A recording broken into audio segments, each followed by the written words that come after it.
Hello everyone, welcome to our YouTube channel. Let's prepare for JK SSB exams. आज हम करेंगे sociology का chapter social stratification in India. और ये जो आपका फीमेल सुपरवाइज़र का एग्ज़ाम है उसमें ये चैप्टर आएगा। फर्स्ट ऑफ ऑल आपको ये पता होना चाहिए कि सोशल स्ट्रैटिफिकेशन होती क्या है। सोशल स्ट्रैटिफिकेशन जो है वो क्या है? Ranking of members of society in a group on the basis of their status. क्या है? जो सोसाइटी के मेंबर्स होते हैं उनकी क्या होती है? रैंकिंग होती है एक ग्रुप में, ठीक है। और वो ग्रुप के रैंकिंग जो होती है वो किस पे होगी? आपकी जो स्टेटस होगा उसके बेस पे, ठीक है। क्या होता है? सोसाइटी के जो मेंबर्स हैं उनकी जो रैंकिंग होती है ग्रुप में, किसके बेस पे? स्टेटस बेस पे। उसको बोलते हैं सोशल स्ट्रैटिफिकेशन। अब ये रैंकिंग होती कैसे है? फॉर एग्जांपल ऑक्यूपेशन को ले लेते हैं। ऑक्यूपेशन में कैसी होती है? अब मान लो कि कोई पुलिस में सब इंस्पेक्टर है और एक पर्सन है वो क्या है, पुलिस में कांस्टेबल है। ऐसे में जो सब इंस्पेक्टर होगा उसकी जो जॉब रहेगी, उसकी जो ड्यूटी रहेगी वो क्या रहेगी? वो डिफरेंट रहेगी जो कांस्टेबल होगा उससे, ठीक है। मान लो उनकी जो ड्यूटी है वो सब इंस्पेक्टर की वो क्या है कि सबको ड्यूटी लगाना, ठीक है। अलग अलग जगह पे सबको पोस्ट, अलग अलग पोस्ट पे कांस्टेबल जितने भी होंगे उनकी ड्यूटी लगाना है। लेकिन जो कांस्टेबल है उनकी ड्यूटी क्या है? करना है, ठीक है। यहाँ पे ये क्या कर रहे हैं? कमांड दे रहे हैं ना उनको, बाकियों को। लेकिन कांस्टेबल जो है वो एसआई को कमांड थोड़ी ना दे सकता, अपने सीनियर को कमांड थोड़ी ना वो दे सकते हैं। ऐसे आपने देखा होगा कि जो ये एसआई होते हैं, जो सब इंस्पेक्टर होते हैं, इनकी बेल्ट या फिर शूज़ इनके अलग कलर के होते हैं। जो कांस्टेबल होंगे उनके अलग कलर के होंगे। फिर इनको फैसिलिटीज़ भी अलग अलग मिलती हैं। तो ऐसे में ये क्या बात हो रही है? ये रैंकिंग की बात हो रही है। फिर पावर की बात आ जाती है। पावर में भी ऐसे ही रहता है। फिर इकनॉमिक रिसोर्सेज का, एक पर्सन है जिसके पास ज़मीन है तो वो लैंडलॉर्ड हो गया। जिसके पास ज़मीन कम है या नहीं है वो वर्कर का काम करेगा, क्योंकि उसके पास खुद की नहीं है तो वो दूसरों के खेतों में काम करेगा। और ऐसे में जिसके पास है और वो और रिच होता जाएगा, जिसके पास नहीं है वो पुअर होता जाएगा। कास्ट बेस पे भी ऐसे ही होता है। आज के टाइम पे जनरल, ओबीसी, एससी, एसटी, ये क्या रैंकिंग की गई है? कास्ट बेस पे। और फिर आपका आ जाता है एजुकेशन बेस पे। जिसने बीए की होगी उसको बैचलर डिग्री मिलेगी, और जिसने मास्टर्स की होगी उसको क्या, एमए की होगी उसको क्या मिलेगी? मास्टर्स डिग्री मिलेगी, ठीक है। तो ये भी एजुकेशन में भी इस तरीके से रैंकिंग होती है। और जॉब अपॉर्चुनिटीज़ भी आपको रैंकिंग बेसिस पे मिलती है। कई बार फिर इसकी कुछ डेफिनेशंस हैं। ऑगबर्न एंड निमकॉफ क्या बोलते हैं? The process by the which individual and groups are ranked in a more or less ending hierarchically of status is known as a stratification। क्या बोलते हैं? ये क्या है? एक प्रोसेस है जिसमें क्या होता है, इंडिविजुअल और जो ग्रुप्स होते हैं उनको क्या किया जाता है? उनको रैंकिंग की जाती है। क्या की जाती है? रैंक, उनका रैंक के अकॉर्डिंग उनका स्टेटस डिसाइड किया जाता है। क्या होता है? रैंक के अकॉर्डिंग उनका स्टेटस जो है वो डिसाइड किया जाता है। एग्जाम्पल आपको मैंने पीछे दे दी। फिर उसके बाद जो हमारे जिसबर्ट हैं ये क्या बोलते हैं? ये बोलते हैं कि जो सोशल स्ट्रैटिफिकेशन है उसमें क्या होता है कि सोसाइटी क्या है, इसमें is the division of society into permanent group of categories, ठीक है। इसमें क्या होता है कि डिवीजन होती है सोसाइटी की डिफरेंट डिफरेंट कैटेगरी में। और ये क्या होते हैं? एक दूसरे से इंटरलिंक्ड होते हैं। क्या होते हैं? एक दूसरे से लिंक्ड होते हैं। एक दूसरे से क्या होते हैं? एक दूसरे से लिंक्ड होते हैं। और कोई क्या होगा? कोई सीनियर होगा। मान लो कोई सीनियर है, एक कंपनी है उसमें कोई सीनियर है, और कोई क्या है? जूनियर है। क्या है? जूनियर है कोई, ठीक है।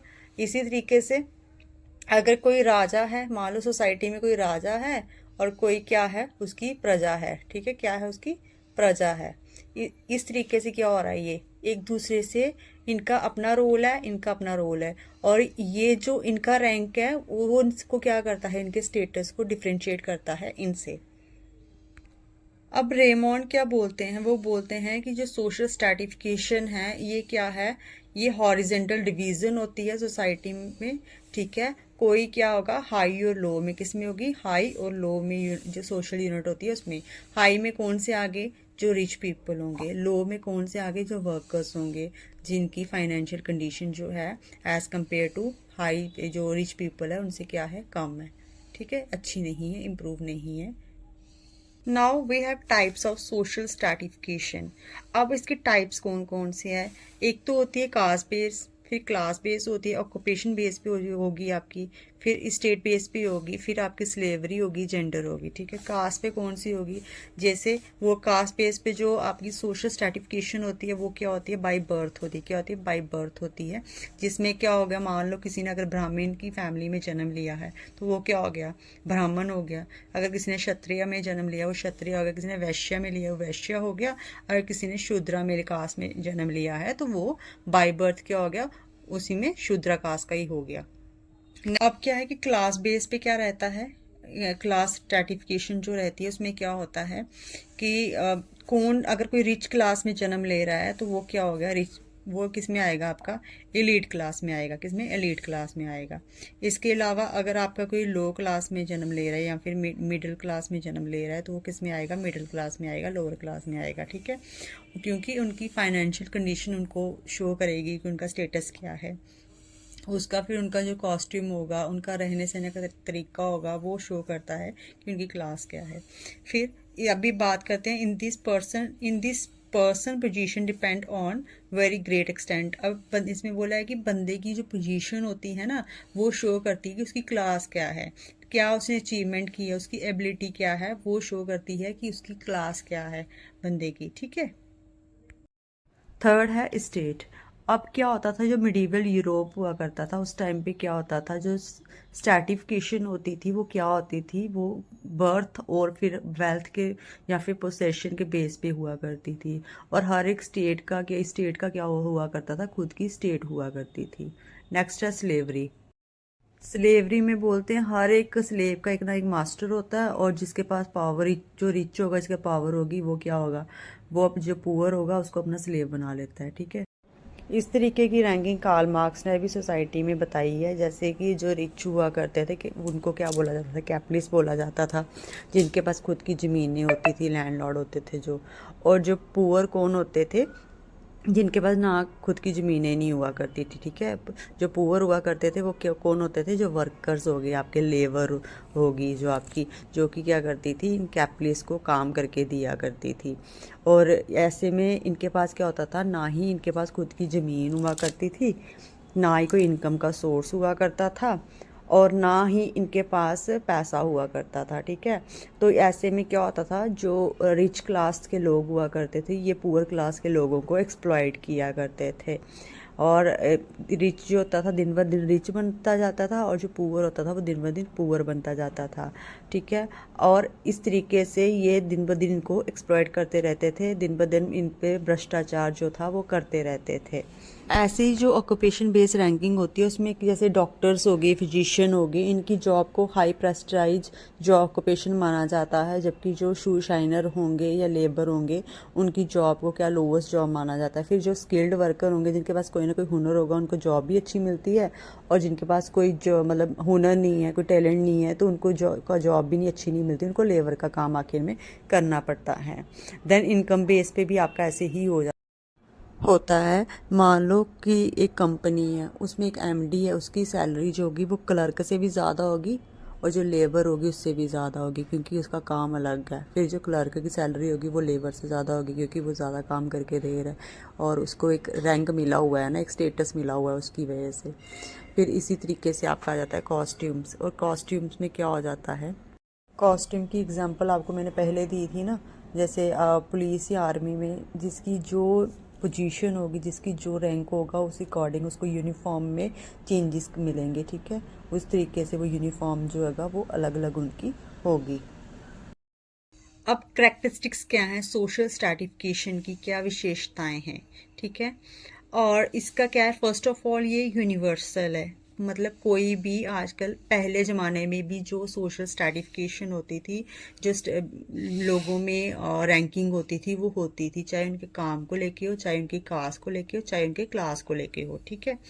और अभी भी ये प्रेजेंट टाइम पे भी चल रही है, ठीक है। Then it is a social है, ये क्या है, सोशल है, जो स्ट्रैटिफिकेशन है ये क्या, सोशल है। अब ये बोलते हैं it does not represent biological cost inequality. अब ये बायोलॉजिकल जो होती है ये बोलते हैं नहीं होती है। मान लो the manager of industry attain a dominate position not by his physical strength, मतलब उसकी शरीर, एक मैनेजर है उसकी जो मतलब उसको जॉब मिली हुई है, उसकी जो पोजीशन है वो उसने कैसे हासिल की है, उसकी फिजिकल स्ट्रेंथ की वजह से नहीं की है, वो किससे की है, उसने उसने की हुई है जो उसके पास टैलेंट है, उसकी एजुकेशन है, ठीक है, जो उसकी ट्रेनिंग स्किल है, वो ट्रेन करता है दूसरों को, आगे वो काम लेता है दूसरों से, उसकी पर्सनैलिटी, उसका करेक्टर कैसा है, उसकी उसकी मतलब वो इंटेलिजेंट कितना है, उसकी प्रोनाउंसिएशन, उसका टैकल करने का तरीका, जो उसके क्लाइंट्स आ रहे हैं या अपने स्टाफ को कैसे वो उनके साथ ट्रीट करता है, ये सब चीज़ें जो हैं उसको क्या करती हैं, उसको वो रैंक जो है प्रोवाइड करती है, ना कि उसकी जो बायोलॉजिकल की वो कौन सी उसमें जन्म ले रहा है उससे नहीं मिलता है, उसकी खुद की काबिलियत पे उसको जॉब मिलती है। फिर बोलते हैं ये एंशंट है, पहले ज़माने में भी होता था, रिच पुअर पहले भी होते थे, पहले भी करते थे, हम्बल लोग पहले भी होते थे, पावरफुल भी होते थे पहले, तो ये क्या है, काफ़ी ज़्यादा पुराना है, पुराने ज़माने से चलता आ रहा है। तब भी लोग रिच पुअर का डिफरेंस देखते थे और अभी भी देखते हैं। तब भी कोई क्या होता था, हम्बल होता था, कोई मतलब जो होता था वो रूड होता था। तो ये क्या है, एंशंट है, पुराने ज़माने से चलती आ रही है। अब जैसे प्लेटो थे, या फिर कौटिल्य थे, उनके टाइम पे भी ज़्यादा स्ट्रेस किस पे दिया जाता था, जो पॉलिटिकल सोशल इकोनॉमिक इनइक्वालिटीज़ थी उन पे दिया जाता था।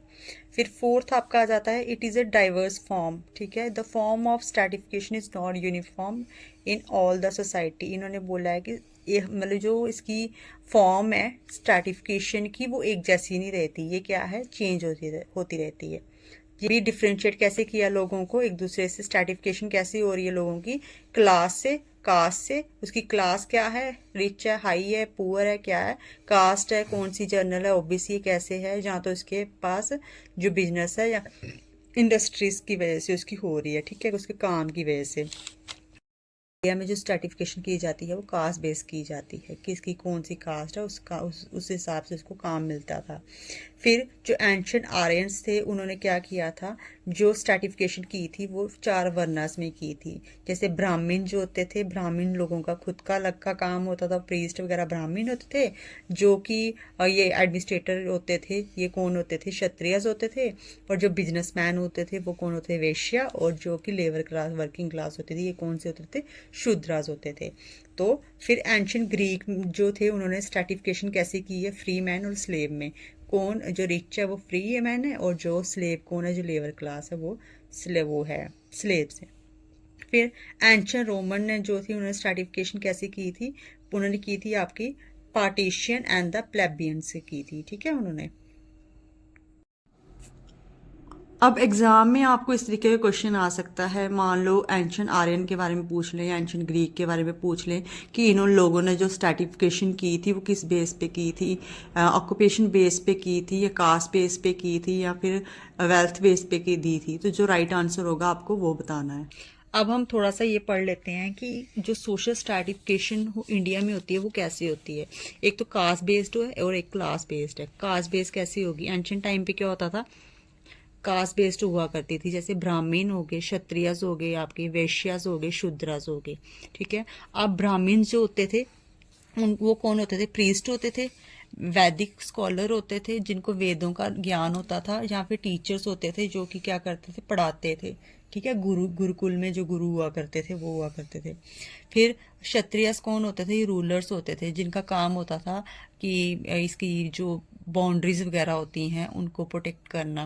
फिर लोगों जो जंग वगैरह लड़ा करते थे, लड़ाई वगैरह किया करते थे यंग अपनी उसको बचाने के लिए, एडमिनिस्ट्रेटर रूलर होते थे, ये क्या करते थे, रूल किया करते थे लोगों पे। वैश्यस कौन से होते थे, जो एग्रीकल्चर जो कि खेती बाड़ी करते थे, या तो जो क्या करते थे, बिजनेस करते थे, वो क्या होते थे, वैश्यस होते थे। शूद्रास कौन होते थे, जिनके पास कोई ना कोई कला होती थी, आर्टिशियन होते थे, या तो लेबर करते थे, या तो जो सर्वेंट लोगों के घरों में काम करते थे वो कौन होते थे, शूद्रास हुआ करते थे। और अगर अभी की बात किया जाए तो आज के ज़माने में कास्ट को ऐसे डिवाइड किया है, जनरल, फिर ओबीसी स्ट्रैटिफिकेशन जो होती है कास्ट बेस पे वो ऐसे है आज के टाइम पे, जनरल, ओबीसी, और फिर आपका आ जाता है एससी, उसके बाद एसटी आ जाता है। ये क्या है, आपको स्ट्रैटिफिकेशन की गई है कास्ट बेस पे एट प्रेजेंट, जो अभी अभी टाइम चल रहा है, अभी का पीरियड चल रहा है, इस टाइम पे कास्ट स्ट्रैटिफिकेशन जो है वो सोशल स्ट्रैटिफिकेशन जो है वो कास्ट बेस पे इस तरीके से है, ऐसे कास्ट को डिवाइड किया गया है। अब जो क्लास बेस्ड सोशल स्ट्रैटिफिकेशन होती है वो कैसी होती है? एक तो होगी एलीट क्लास, ये जो रिच पीपल होते हैं। मिडिल क्लास जो रिच से नीचे के लेवल के होते हैं। और लोअर क्लास जो कि क्या होते हैं, लेबर जो होते हैं, वर्किंग क्लास होती है। ठीक है, यहाँ पे क्या है, इसकी थोड़ा बहुत आपको पता होना चाहिए। एलीट क्लास में कौन से आते हैं? जो हाई क्लास रिच पीपल होते हैं वो होते हैं जिनकी इनकम क्या है, more than 30 lakh per annum, मतलब साल की इनकम उनकी 30 लाख से ज़्यादा है। वो किस में आते हैं आपके? एलीट क्लास में। और मिडिल क्लास में कौन से आते हैं आपके? जिनकी इनकम, ये मिडिल क्लास जो होते हैं ये क्या होते हैं, एलीट क्लास से नीचे की क्लास होती है, बीच की क्लास। ना तो ये ज़्यादा रिच होते हैं, ना ही ज़्यादा ये पुअर होते हैं। ठीक है, तो ये लोग इनकी जो सैलरी होगी, इन एनुअल सैलरी मतलब साल की जो सैलरी होगी वो किसके बीच है? 7.5 लाख से लेके 15 लाख के बीच में होगी। फिर उसके बाद आता है लोअर क्लास। ये कौन से होते हैं? ये इनके बस हैविंग लोअर सोशल रैंक। इनका रैंक जो होता है वो क्या होता है? लो होता है सोसाइटी में। किसकी वजह से? चाहे इनकम की वजह से, पैसे कम हो सकते हैं, या फिर स्किल की वजह से हो सकता है कि इनके पास कोई टैलेंट ना हो, या फिर इनको मतलब बोल सकते हैं कि इनके पास कोई कला ना हो। फिर एजुकेशन की वजह से भी हो सकते हैं। अगर कोई कम पढ़ा है तो उस वजह से वो क्या कर रहा है, ग्रो नहीं कर पा रहा सोसाइटी में, क्योंकि अगर कम पढ़ा है उसको जॉब नहीं मिलेगी, जॉब नहीं मिलेगी तो पैसा नहीं कमाएगा, तो उस वजह से क्या होगा, वो लोअर क्लास में आ जाएगा। तो एनुअल इनकम इनकी कितनी होती है? 1 लाख से कम होती है साल की। ठीक है, और इनको वर्किंग क्लास भी बोला जाता है। अब एग्ज़ाम में आपको इनकम से रिलेटेड क्वेश्चन भी आ सकते हैं। मान लो जिनकी सैलरी मोर देन 30 लाख है वो कौन सी क्लास से बिलोंग करेंगे, या फिर लोअर क्लास वालों की इनकम कितनी रहेगी, ये सब। तो ये था आपका आज का टॉपिक। आई होप आपको अच्छे से समझ आया हो। Thank you.